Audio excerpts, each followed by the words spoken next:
ज्यादा क्वेश्चन है नहीं और सिलेबस में भी नहीं। चलिए इस क्वेश्चन पे आइए बच्चों, क्या कह रहा है क्वेश्चन को ध्यान से पढ़िए। बड़ा हो जाए कोई फर्क नहीं पड़ेगा, होने दो बड़ा, होने दो, जितना बड़ा हो जाए हो जाएगा। Alpha 1 and alpha 1 and beta 1 beta 2 respectively roots of the equation first and second. ठीक है बच्चों, अभी तक क्या बोला उसको लिख लो। अभी तक क्या बोला इन्होंने, बोला कि दो इक्वेशन है, नाम बताइए, x square plus b x plus c equivalent 0। इसके बच्चों दो रूट है, एक का नाम क्या है अल्फा 1 है, दूसरे का नाम क्या है अल्फा 2 है। चलो इसको खत्म कर लेते हैं। यहाँ ये दूसरे नंबर पे क्या बोला, दूसरे नंबर पे इक्वेशन क्या है, P X square plus Q x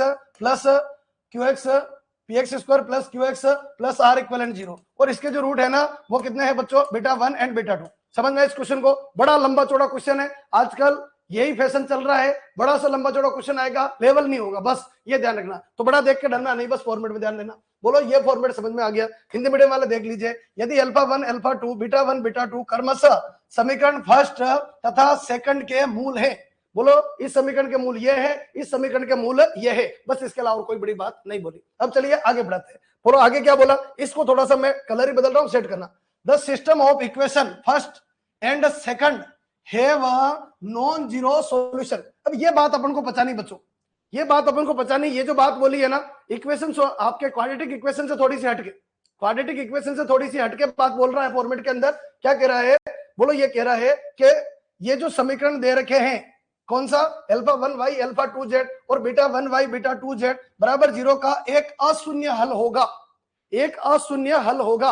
अब इस चीज को समझना बच्चों, इस चीज को समझना है, अशून्य हल होगा, किसकी बात कर रहा है वो, अशून्य हल होगा। एक बार कमेंट कीजिए, क्या क्वेश्चन सही दिख रहा है प्रॉपर, क्या क्वेश्चन आपको प्रॉपर दिखाई दे रहा है, एक बार कमेंट कर दीजिए जल्दी से, क्योंकि क्वेश्चन की बार बार जरूरत पड़ेगी। मैं यहां से थोड़ा सा कंसेप्ट से हट रहा हूं बच्चों, पहले एक बार कमेंट कर दीजिए जल्दी से, क्वेश्चन दिख रहा है ना, प्रॉपर दिख रहा है ना, चलिए बहुत बढ़िया। अब चलिए बच्चों, ये तो आ गया बच्चों, यहां पर आ गए, यहां पर आ गए। अब जो इक्वेशन अपन को जो बोल रही है ना, मैं इधर से थोड़ा सा काम कर रहा हूं इसमें। क्या बोला इन्होंने, alpha 1 Y plus alpha 2 Z, alpha 2 Z.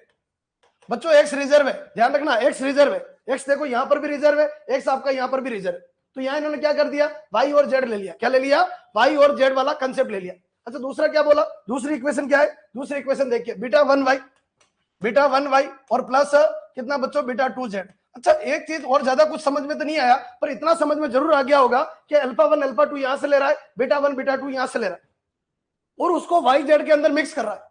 और उनसे आपसे ये पूछ रहा है बच्चों, उनको आपसे ये पूछ रहा है क्या, कि ये जो दोनों इक्वेशन है ना, अगर इनको सोल्व करो ना, तो जो वाई और जेड के जो मान आएंगे ना, जो वाई और जेड के जो मान आएंगे ना, वो क्या होगा, अशून्य। क्या होगा, अशून्य, अशून्य यानी नॉन जीरो सॉल्यूशन। इसके जो वाई और जेड के जो मान आएंगे ना, वो नॉन जीरो सॉल्यूशन में आएगा। क्या आएगा, नॉन जीरो सॉल्यूशन में आएगा, नॉन जीरो सॉल्यूशन में आएगा। अब मैं इस नॉन जीरो सॉल्यूशन को आपको थोड़ा सा यहां से क्वेश्चन से हट रहा हूं, मैं नॉन जीरो सॉल्यूशन को समझा रहा हूं। अगर मेरे से आप मैट्रिक्स पढ़ोगे उस समय नॉन जीरो सॉल्यूशन 100% समझ में आ जाएगा, पर अभी कैसे काम चला है गुरुजी, तो मैं दो क्वेश्चन ले रहा हूं, समझने की कोशिश करना। उस क्वेश्चन को भूल जाइए, एक नया क्वेश्चन ले रहा हूं। मैंने बोला एक्स प्लस वाई बराबर 0 बच्चों, और एक्स माइनस वाई बराबर 0 बच्चों, ये दो इक्वेशन दे रखी, समझना इस चीज को, ये दो इक्वेशन दे रखी। अगर बच्चों मैं इन दोनों इक्वेशन को सोल्व करूं, सामने इधर 0 बच्चों, क्योंकि देखो इधर भी 0 था, इधर भी आपका 0 बच्चों, इधर भी आपका 0, इधर भी आपका 0, इसलिए मैंने यहाँ कितना ले लिया बच्चों, 0 ले लिया। अच्छा बच्चों अगर इन दोनों को मैं जोड़ता हूं तो वाई से वाई खत्म होगा, एक्स और एक्स 2x आएगा, 2x बराबर 0 आएगा, एक्स बराबर क्या आएगा बच्चों, 0 आएगा। और ये एक्स बराबर 0 चाहे यहाँ पुट कर लो चाहे यहाँ पुट कर लो, वाई कितना आएगा बच्चों, 0 आएगा, वाई कितना आएगा बच्चों, 0 आएगा। तो ये जो एक्स 0 और वाई 0 आया ना, इसको बोलते हैं बच्चों जीरो सॉल्यूशन। ध्यान रखना, क्या बोलेंगे इसको, जीरो सॉल्यूशन, इसको बोलेंगे बच्चों अपन जीरो सॉल्यूशन। इस चीज को क्या बोलेंगे, जीरो सॉल्यूशन बोला जाएगा, क्योंकि एक्स भी 0 आएगा और वाई भी क्या आएगा, 0 आएगा। तो इस वाले कंडीशन के अंदर जीरो सॉल्यूशन बोल दो, या फिर इसको बोलते हैं यूनिक सॉल्यूशन भी बोलते हैं। क्या बोलते हैं बच्चों, यूनिक सॉल्यूशन। यूनिक सॉल्यूशन के नाम से भी जाना जाता है, अद्वितीय हल के नाम से भी जाना जाएगा। इस चीज को क्या बोलेंगे, यूनिक सॉल्यूशन भी बोलेंगे या अद्वितीय हल भी बोलेंगे। अपने काम किससे है बच्चों, नॉन जीरो से। तो एक चीज का ध्यान रखना कि फॉर्मेट के अंदर अगर ऐसा बने कभी ऐसी इक्वेशन आए कि a1x प्लस b1y बराबर 0, और दूसरा बच्चों a2x प्लस b2y और बराबर 0, अगर ऐसा दे रखा है, और अगर जीरो सॉल्यूशन चाहिए तो एक चीज का ध्यान रखना, a1 upon a2 not equal and b1 upon b2। ये क्वेश्चन आपके सामने बच्चों, a1 कितना है, 1 है, a2 कितना है, 1 है। 1/1, यहां से देखिए 1/1, यहां से फॉर्मेट अगर देखे तो कितना 1/1, और ये कितना हो गया 1/-1। तो ये दोनों बराबर है क्या? नहीं। और दोनों बराबर नहीं है तब क्या आएगा बच्चों? तब आपका सॉल्यूशन आएगा क्या? बोलो, जीरो सॉल्यूशन या फिर यूनिक सॉल्यूशन, दोनों एक ही नाम है बच्चों। जीरो सॉल्यूशन भी इसी को बोलेंगे और यूनिक सॉल्यूशन भी इसी को बोलेंगे। पहली बात क्लियर है क्या? एक बार कमेंट कीजिए जल्दी से। जीरो सॉल्यूशन क्लियर है क्या? नॉन जीरो की तरफ मैं बढ़ रहा हूं, नॉन जीरो समझ में आ जाएगा, सबको समझा दूंगा, पर पहले एक बताइए, जीरो सॉल्यूशन क्लियर है? Zero solution clear? पूरा क्लियर होना चाहिए। नहीं आए तो वापस पूछ लेना, क्वेश्चन से अपन थोड़ा हट चुके हैं, पर ये चीज समझ में आनी चाहिए। अब बच्चों अपन नॉन जीरो के ऊपर आते हैं। किस पे आते हैं? नॉन जीरो वाले फॉर्मेट के ऊपर मैं आ रहा हूं, सेट करना। नॉन जीरो वाले फॉर्मेट के ऊपर आते हैं। बोलो क्या? यहाँ एक इक्वेशन लिखी बच्चों, x + y = 0। एक और इक्वेशन लिखी 2x + 2y = 0 बच्चों। फॉर्मेट ये लिखा। अब एक बच्चा बोले कि सर 2 कॉमन ले लीजिए, आप 2 कॉमन ले लेंगे तो बोलो दोनों इक्वेशन एक ही होगी। बिल्कुल, नॉन जीरो सॉल्यूशन की यही गारंटी बच्चों। नॉन जीरो सॉल्यूशन की यही गारंटी है क्या? कि अगर इस वाले फॉर्मेट में देखे, इस वाले फॉर्मेट में अगर देखे दो इक्वेशन है, और अगर ये बने तो इसको बोलते हैं जीरो सॉल्यूशन, ये बने तो इसको क्या बोलते हैं? Zero solution. ध्यान रखना, ये तो बोले जीरो सॉल्यूशन। पर अगर दूसरी कंडीशन ये कि अगर a1/a2 बराबर आ जाए किसके बच्चों? b1/b2 के। a1/a2 बराबर क्या आ जाए? b1/b2 के बराबर आ जाए, तो इसको बोलते हैं बच्चों नॉन जीरो सॉल्यूशन। क्या बोलते हैं? Non zero solution. क्यों बोलते हैं अभी मैं आपको बताऊंगा।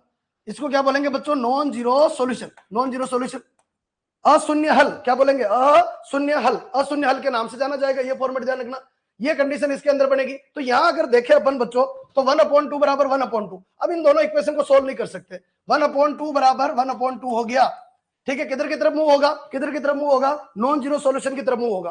किसकी तरफ मूव होगा? नॉन जीरो सॉल्यूशन की तरफ मूव होगा।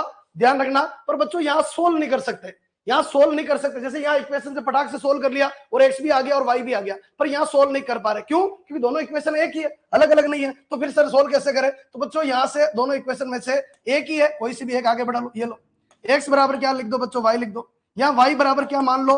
मान लो y बराबर कितना बच्चों? k है। इसका सोल्व करने का तरीका यही है बच्चों। इसको इनफाइनाइट मेनी सॉल्यूशन भी बोलेंगे आगे जाके। नॉन जीरो सॉल्यूशन का दूसरा नाम क्या होता है? इनफाइनाइट मेनी सॉल्यूशन भी होता है। क्यों? मैं बताता हूं आपको। y कितना माना? k, तो x कितना आएगा बच्चों? k। अब ये k पे डिपेंड है पूरा मामला। किस पे डिपेंड है?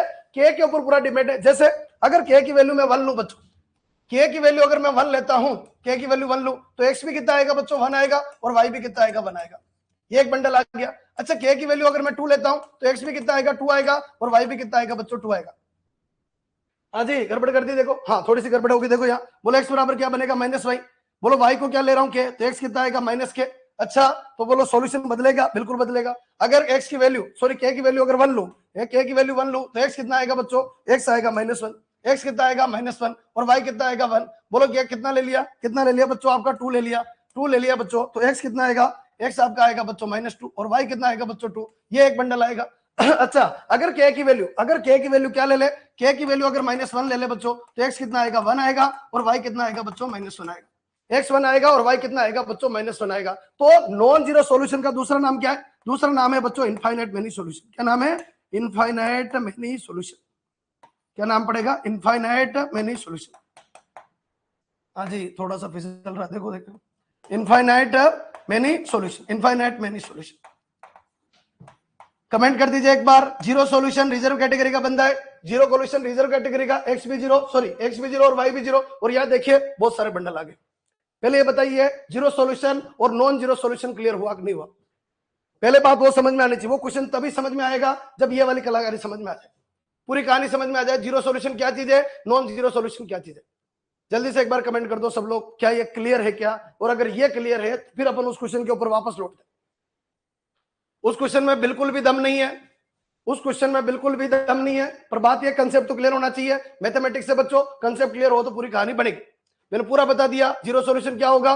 जीरो सॉल्यूशन x भी जीरो y भी जीरो। क्या ध्यान रखना, जीरो सॉल्यूशन रिजर्व है, तो बाकी सब ये इसके पास बच्चे वो क्या बने? नॉन जीरो आने वाले। इसके पास नॉन जीरो, इसीलिए इसका नाम क्या पड़ा? नॉन जीरो सॉल्यूशन पड़ा। अब देखो बच्चों, यहाँ हो इस क्वेश्चन पे आई, यहाँ इन्होंने क्या बोला? नॉन जीरो सॉल्यूशन किसके?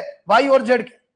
किसके? y और z के। ये जो दो समीकरण दे रखे हैं ना, इसके नॉन जीरो सॉल्यूशन है। इसका मतलब क्या हो गया? इस नॉन जीरो सॉल्यूशन का मतलब ये हो गया कि α1/β1 बराबर α2/β2, α1/β1 बराबर α2/β2। ऐसे भी लिख सकते हैं बच्चों, α1/α2 बराबर बीटा 1 अपॉन बीटा 2, ऐसे भी लिख सकते हैं अल्फा 1 अपॉन अल्फा 2 बराबर बीटा 1 अपॉन बीटा 2। ये किसके लिए बच्चों? नॉन जीरो सॉल्यूशन के लिए। ये कंडीशन किसके लिए? Non zero solution condition. इन दोनों इक्वेशन की जगह ध्यान देना, इन दोनों इक्वेशन की जगह अपन क्या लिख सकते हैं? अपन ये लिख सकते हैं बच्चों, ये बस इतना सा और काम खत्म हो गया। Non zero solution alpha 1 upon alpha 2 बराबर बीटा 1 अपॉन बीटा 2। बच्चों अगर ये फॉर्मेट है तो आप एक चीज बताइए, ये एक चीज बताइए, अगर मैं अल्फा 1 ले लूं 1, अल्फा 2 ले लूं बच्चों 2 और बीटा 1 ले लूं बच्चों 2 और इसको ले लूं बच्चों 4, तो देखिए यहाँ ये जो कंडीशन है ना, वो कंडीशन यहाँ पालन हो रही है क्या? यस, 1 अपॉन 2 बराबर 2 अपॉन 4। अच्छा एक चीज बताइए, 1 और 2 है 2 है 4, ये क्या है? रूट्स है। इनका रेशो और इनका रेशो बराबर है, इनका रेशो इनका रेशो बराबर है। क्वेश्चन की डिमांड है बच्चों, वो कर रहा हूं। तो इक्वेशन क्या बनेगी? एक्स स्क्वायर बनेगी माइनस एक्स बनेगी, सम ऑफ रूट्स बोलो 3 आएगा बच्चों। सम ऑफ रूट कितना आएगा? 3 आएगा। तो x square minus 3x plus 2 बराबर 0। अच्छा इक्वेशन क्या बनेगी? एक्स स्क्वायर माइनस 2 प्लस 4 कितना बच्चों? 6x। 2 प्लस 2 इंटू 4 बच्चों 8 बराबर 0। अच्छा बताइए ये और ये कंपेरिजन हो जाएगा क्या? यस। अल्फा 1 1 है, अल्फा 2 2 है। अच्छा ए कितना आया? इसमें कंपैरिजन कीजिए, ए कितना आया बच्चों? 1 आया। अच्छा बी कितना आया बच्चों? -3 आया। अच्छा सी कितना आया बच्चों? सी आपका 2 आ गया। कंपैरिजन कर लीजिए, ए 1 है, बी -3 है और सी 2 है बच्चों। फॉर्मेट ये आ जाएगा, पूरा फॉर्मेट ये आ जाएगा। अच्छा इधर से आइए, बोलो इधर से क्या आ जाएगा? पी की वैल्यू कितनी आएगी बच्चों? 1 आएगी। अच्छा क्यू की वैल्यू कितनी आएगी? क्यू की वैल्यू बच्चों -6 आएगी। देखते जाइए क्यू की वैल्यू कितनी आएगी? -6। और आर की वैल्यू कितनी आएगी? आर की वैल्यू बच्चों 8 आएगी। ये लो साहब। अच्छा ऑप्शन किसमें? ध्यान से देखिए, ऑप्शन किसमें? ऑप्शन किसमें? ऑप्शन देखिए, A B C P Q R, A B C P Q R भरे पड़े। जो लेफ्ट हैंड साइड बराबर राइट हैंड साइड देगा उसका काम हो जाएगा। अच्छा मुझे किसकी वैल्यू चाहिए? क्लियर कीजिए, मुझे किसकी वैल्यू चाहिए? मुझे वैल्यू किसकी चाहिए? एबीसी। एबीसी ये रहा सब, एबीसी की वैल्यू ये रही बच्चों, यहां लिख देता हूं, ये एबीसी की वैल्यू चाहिए। हाँ जी पूरा फॉर्मेट। और मुझे वैल्यू किसकी चाहिए? पीक्यूआर की वैल्यू चाहिए। ये लो साहब पीक्यूआर की वैल्यू ये आ गई, ये पीक्यूआर की वैल्यू आ गई, दोनों वैल्यू आ गई। बस अब यहां देख लीजिए कौन सा ऑप्शन लेफ्ट हैंड साइड बराबर राइट हैंड साइड आ रहा है, कौन सा ऑप्शन लेफ्ट हैंड साइड बराबर राइट हैंड साइड आ रहा है। पूरा फॉर्मेट का तैयार करना, लेफ्ट हैंड साइड बराबर राइट हैंड साइड। इससे बच्चा अच्छा क्वेश्चन हो ही नहीं सकता बच्चों, इससे अच्छा क्वाड्रेटिक का क्वेश्चन नहीं हो सकता। देखो फॉर्मेट के अंदर पहला ऑप्शन पी स्क्वायर दिख रहा बच्चों, उनका स्क्वायर 1 छोड़ो। बी कितना बच्चों? -3, ठीक है। सी कितना बच्चों? 8 हो गया, 8 × 3, तो इसकी लेफ्ट हैंड साइड कितनी होगी बच्चों? -24। ए स्क्वायर बच्चों 1 है, क्यू कितना बच्चों? -6 है, और सी कितना बच्चों? 2 है। ये कितना हो गया बच्चों? -12 हो गया। बोलो पहला ऑप्शन गलत बच्चों, पहला ऑप्शन क्या हो गया? गलत, पहला ऑप्शन गलत हो गया बच्चों। दूसरे पे आइए, बी स्क्वायर -3 का स्क्वायर बच्चों 9 है। पी कितना बच्चों? 1 है, 9 × 1 बोलो 9 हो गया। और आर बच्चों 8, तो 9 × 8 बच्चों 72। ये कितना हो गया बच्चों? 72, ये 72 हो गया। अच्छा क्यू स्क्वायर -6 का स्क्वायर कितना हो गया? 36 × 1 बच्चों 36 × 2 ये भी कितना बच्चों? 72। हाँ जी कौन सा ऑप्शन सही है? Option number second. कमेंट कर दीजिए क्या है, क्लियर है क्या? अच्छा थर्ड गलत है, देख लीजिए। 8 का स्क्वायर बच्चों 64 हो गया, 64 × पी 1 है बच्चों, और बी मल्टीप्लाई -3 ये माइनस का आएगा। अच्छा इधर देखो सी स्क्वायर 2 का स्क्वायर 4 है, ए है और आर है बच्चों, इधर प्लस का आएगा इधर माइनस का आएगा, इसलिए गलत। कौन सा ऑप्शन सही है? सेकंड।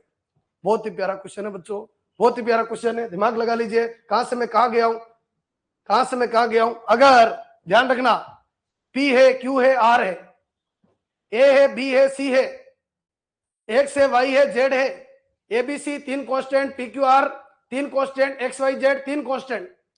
कितने कांस्टेंट हो गए? 9। तो ये हो गए बच्चों alpha 1 alpha 2 beta 1 beta 2, alpha 1 alpha 2 beta 1 beta 2, कितने? 13 कांस्टेंट एक क्वेश्चन के अंदर घूम रहे।